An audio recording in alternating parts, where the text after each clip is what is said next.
അങ്ങനെ കോളേജിലെ ഈവനിംഗ് ബാച്ചിലേക്ക് സലിം കുമാറിന് അഡ്മിഷനായി. ഒടുവിൽ യൂണിവേഴ്സിറ്റി കലോത്സവം വന്നെത്തി. മിമിക്രി മത്സരവേദിയിൽ തീപാറുന്ന പോരാട്ടമാണ്. നായക നടന്മാരും രാഷ്ട്രീയ പ്രമുഖരുമെല്ലാം അനുകരണ കലാകാരന്മാരുടെ സ്വരത്തിലൂടെ അവിടെ പിറന്നു വീണു. ഒടുവിൽ റിസൾട്ട് വന്നു. 3ാം സ്ഥാനം ടിനി ടോം, 2ാം സമ്മാനം അജയകുമാർ എന്ന ഇന്നത്തെ ഗിന്നസ് റെക്കോർഡ്. ഇനി അറിയേണ്ടത് 1ാം സ്ഥാനക്കാരനെയാണ്. അയാൾ വാക്കുപാലിച്ചു, താൻ ജയിക്കുമോ എന്നിങ്ങനെയുള്ള ചോദ്യങ്ങൾക്കും മുകളിലായിരുന്നു ആ നെഞ്ചെടുപ്പുകളുടെ ശബ്ദം. ഒടുവിൽ അത് പ്രഖ്യാപിക്കപ്പെട്ടു. 1ാം സ്ഥാനം സലിം കുമാർ, മഹാരാജാസ്. പിന്നെ കേൾക്കുന്നത് ആർപ്പുവിളികളാണ്. അതെ, ആ യുവാവ് തന്റെ വാക്കുപാലിച്ചു.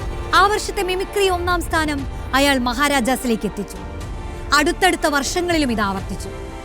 അങ്ങനെയിരിക്കെ വിജയശ്രീലാളിതരായി മഹാരാജാസുകർക്കൊപ്പം മാർത്തു വിളിച്ചെത്തിയ സലിംകുമാർ ഒരിക്കൽ ഒരു കാഴ്ച കണ്ടു. തന്നെയും കാത്തൊരാൾ മഹാരാജാസിന്റെ ഗേറ്റിൽ ചാരി നിൽക്കുന്നു. മഹാരാജാസിന്റെ ഗേറ്റിൽ സലീം കുമാറിനെയും കാത്തുനിന്ന ആ യുവാവ് ആരാണ്? സലീമിന്റെ ജീവിതത്തിൽ അയാളുടെ ഇടപെടൽ നിർണായകമായതെങ്ങനെ?